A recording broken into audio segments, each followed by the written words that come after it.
The time is 6 o'clock. Welcome to Citizen FM News. I am Didi, and first the headlines.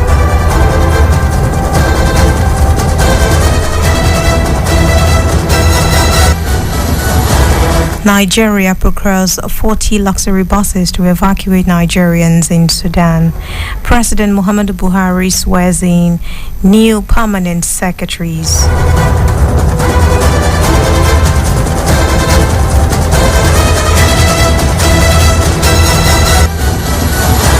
The federal government has said it is procuring 40 luxury buses towards the evacuation of Nigerians trapped in Sudan. The Minister of Foreign Affairs, Godfrey Onyema, who disclosed this on Wednesday, said these buses are expected to cost the government $1.2 million. Speaking to media during a briefing after the Federal Executive Council meeting, Mr. Onyema stated that it will evacuate citizens within days, despite the 72-hour ceasefire agreement in Sudan.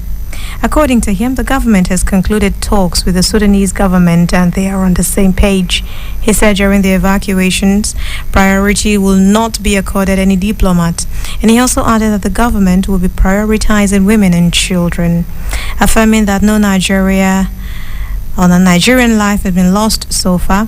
The Minister of State for Foreign Affairs, Zubairu Dada, stated that the first batch of Nigerians are being conveyed as of now, noting that citizens will be conveyed via buses through Egypt and consequently airlifted. President Muhammadu Buhari has sworn in 6 newly appointed federal permanent secretaries. This was done before the weekly Federal Executive Council meeting at the State House in Abuja. They include Adam Mahmoud Kambari from Borno State, Eswaba Nanko Asanye from Cross River, Lamuwa Adamu Ibrahim from Gombe, Yakubu Adam Kufarmata from Kano State, Oloruntola Olufemi Michael from Ogun State, and Richard Filangwa from Taraba. Head of Civil Service of the Federation, Folashade Yemieson, urged the new permanent secretaries to give their best in the discharge of their duties to advance the efficiency of the country's civil service and to ensure that all that needs to be done as soon as possible.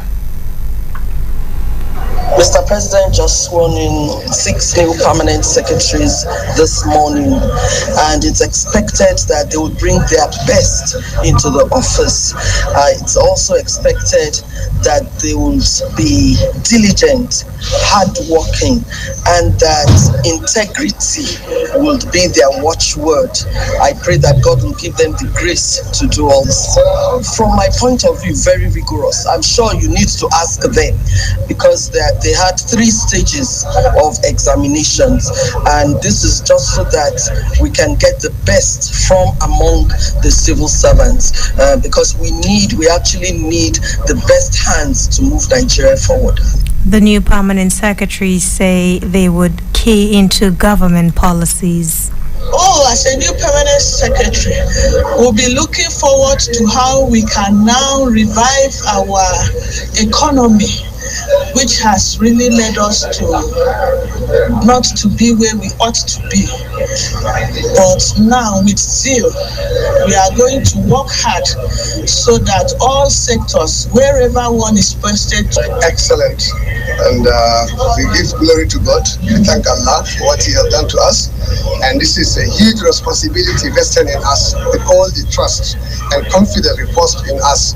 And we pledge and we're going to deliver, inshallah. You know, we are at the time of transition, and we'll make sure that we consolidate on the current government achievements and also immediately buy into the incoming government agenda, policies and program to assist them to deliver their policies and programs.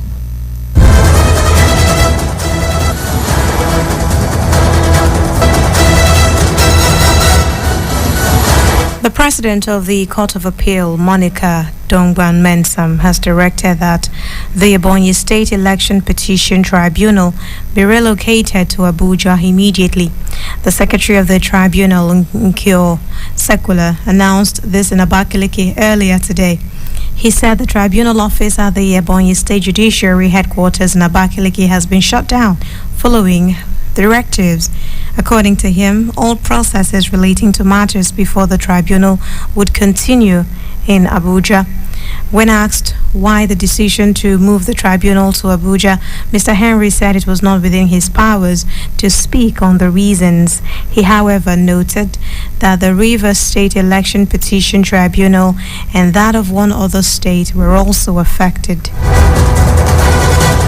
The Federal High Court in Abuja has dismissed the suit filed by Aisha Dahiru Ahmed, candidate of the All Progressives Congress in the last Adamawa governorship election.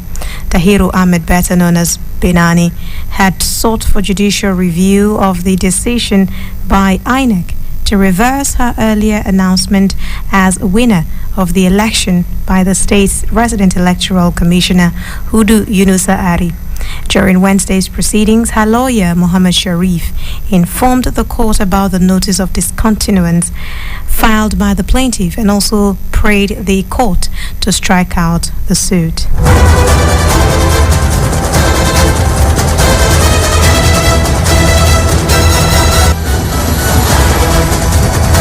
President-elect Senator Bola Ahmed Tinubu has met with the national chairman of the All Progressives Congress, Senator Abdullahi Adamu, at the Defense House in Abuja.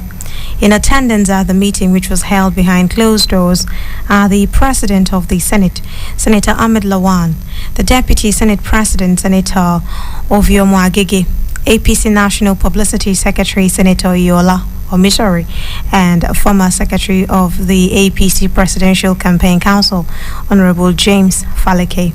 At the end of the meeting, the APC national chairman said the meeting is a routine exercise. He declined to disclose issues discussed at the meeting. The meeting comes barely 2 days after Tinubu's return into the country after over a month away in Europe. Meanwhile, as scheming for the Senate presidency and other principal offices of the National Assembly intensifies, leaders of the All Progressives Congress, including federal lawmakers and top government functionaries, thronged the Abuja residence of the president-elect.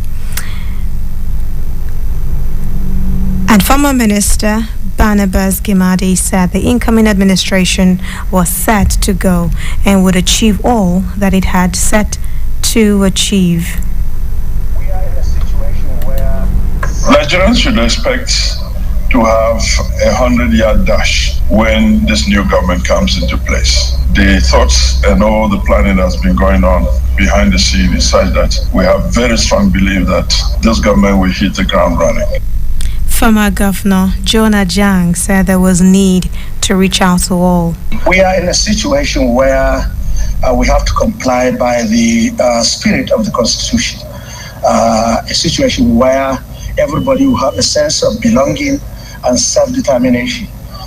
It's very, very necessary that if we have to have a stable government, a very peaceful separation of powers, we also have to consider what the Constitution says about giving everybody a sense of belonging. Although former Governor Godswill Akpabio insisted that it was a welcome visit to Tinubu, who returned to the country after a month's vacation in Paris, France, the discussion at the parley also bordered on the mode of zoning of principal offices of the 10th National Assembly. The issue of Senate presidency is a function of the senators, and particularly all the senators elect, including those who are returning, and they are all my colleagues. I've had the privilege of serving the Senate before as a minority leader, and so any senator should be ready, if his colleagues so wish, to avail himself to be used as a Senate president. So the chances for somebody like me will be very high.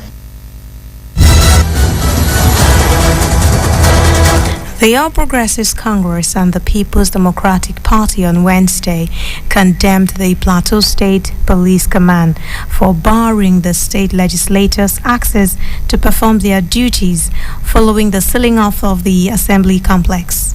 The parties accused the police of working to destroy democracy in Plateau State, and they demanded the unsealing of the State House of Assembly to allow legislators to perform their functions. For the past 3 weeks, the Plateau State House of Assembly had remained under lock and key at the instance of the Police High Command, whose personnel manned the assembly daily. The police had said its action was on the need to maintain law and order in the wake of the latest leadership crisis rocking the assembly over who should be recognized as the authentic speaker between Ayuba Abok, who represents Jos East constituency, and Yakubu Sanda, who represent Bengana constituency. Kogi state government has said it is breaking its silence over the kidnap of the traditional ruler of Awara Bunu in Kaba, Bunu local government area, Chief David Obadofin, saying the incident is horrendous, criminal and reprehensible. The government further stated that significant progress has been made in apprehending suspected masterminds of the heinous crime. In a statement in Lokoja on Wednesday, the Commissioner for Information and Communications, Kingsley Fonwo, said the state governor is working with security agencies to ensure those behind the attack and kidnap face the full wrath of the law. And with several efforts being made to eradicate malaria in Nigeria, the World Health Organization says the recent approved Matrix M malaria vaccine still needs to undergo more trials. WHO country representative Walter Molumbo gave the directive in Abuja earlier. In Ghana, Kenya, and Malawi, those are the countries that first introduced the RTSS vaccine, where nearly 1.5 million children have received the vaccine through a WHO-coordinated pilot program.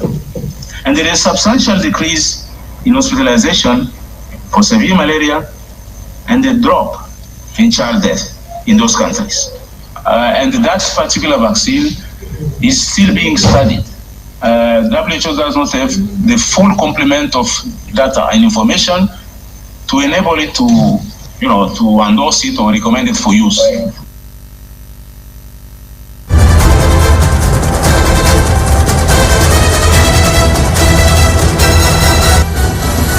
Meanwhile, the federal government said an estimated 55 million cases of malaria and nearly 90,000 malaria deaths occur each year in Nigeria. The Minister of Health, Dr. Osage Haniri, disclosed this at a press briefing to commemorate the World Malaria Day. Dr. Haniri, who was represented by the Permanent Secretary of the Ministry, Maman Mahmouda, said despite efforts by the government and its partners to combat the effect of malaria in the country still accounts for 27% of global malaria cases and 32% of global malaria deaths. I think it is because of the effectiveness of the vaccine. That is why the regulator, NAFDAC, has given provisional approval. Based on that, we are anticipating that Nigeria is also going to be, in the phase 4 clinical trials of the vaccine. The National Hajj Commission of Nigeria has disclosed that Friday, 28 April, is deadline for the 2023 Hajj Fair remittance by boards, agencies and commissions of state Muslim pilgrims welfare managers. The chairman of NACON, Alhaji Zikrullah Kunle Hassan, made the disclosure after a marathon meeting with chief executives of state pilgrims welfare boards, agencies, commissions at the Hajj House in Abuja. According to a statement, NACON Assistant Director of Public Affairs Fatima Sanda Usara, the meeting was to address critical issues hinging on remittances of Hajj fare by pilgrims in order to finalize on number of eligible enrollees for the 2023 Hajj from Nigeria. NACON stated that it would gladly work with any amount remitted by Friday deadline and subsequently sign agreements for the 2023 airlift to Saudi Arabia based on that number.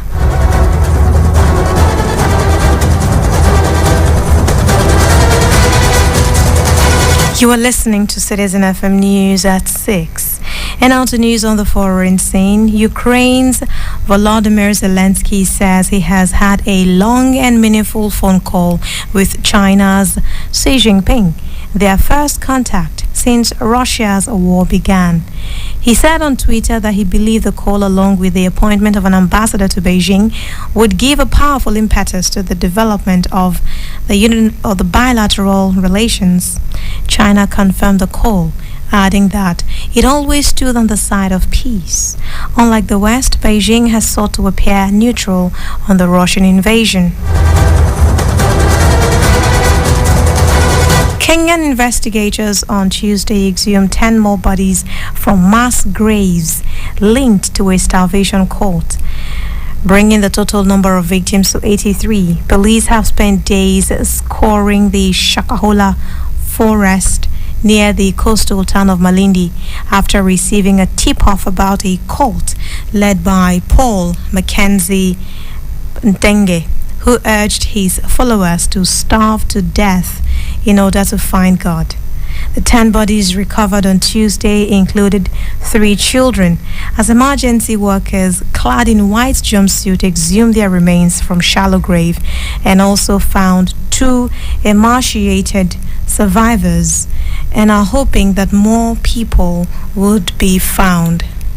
The government of Kenya will do whatever it takes to make sure that we convict Mr. Mackenzie and all those who helped him perpetrate his heinous crimes, that they pay with the severest and most painful punishment available. And therefore, we do not expect that Mr. Mackenzie will get out of jail for the rest of his life.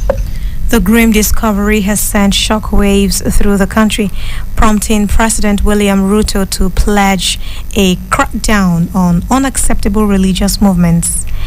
As the fatalities mounted, authorities at the state-run Malindi Sub-Country Hospital warned on Tuesday that the morgue was running out of space to store the bodies and was already operating well over capacity.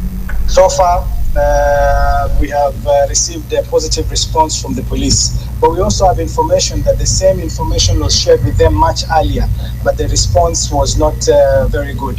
So when we got here, when we learned the extent to which these graves are, scattered all over, we made phone calls to Nairobi. We called the higher authorities and we explained to them the magnitude of the massacre that has been happening here.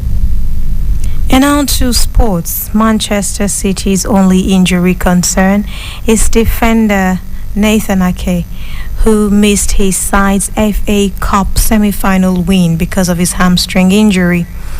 Pep Guardiola could give a start to Phil Foden, who returned to action on Saturday after more than a month out. Arsenal defender William Saliba remains sidelined with the back problem that has plagued him for about 5 weeks now. And now we know exactly what we are playing for. So it's many years, many months to arrive in this part of the size of the league, to have the chance in our hands. Of course, they have the chance in their hands too, because if they win, they will be. It will depend on them. The destiny will be in their hands. But if you win, definitely the destiny will be in our hands, and we win this opportunity for the.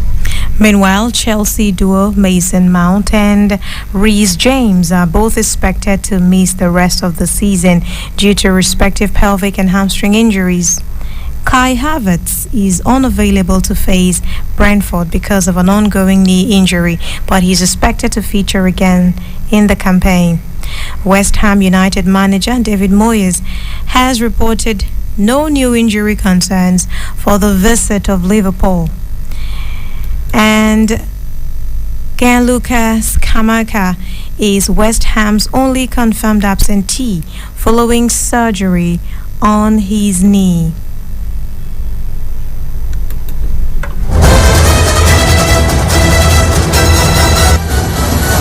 That's about the size of the news tonight. Thank you for staying with us. Before we go, a recap of the headlines. Nigeria has procured 40 luxury buses to evacuate Nigerians in Sudan. President Muhammadu Buhari has sworn in new permanent secretaries. And that's Citizen FM News at 6 is edited by Lawrence Omoete.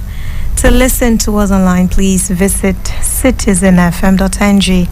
I am DDNO. To stay with us, Super Citizen at Sunset continues in a bit. Looking for the best in news updates? Yeah, man. Listen to Citizen FM 93.7 Abuja. Now listen. News on the hour, 7 a.m., 8 a.m., 9 a.m., 10 a.m., and 11 a.m.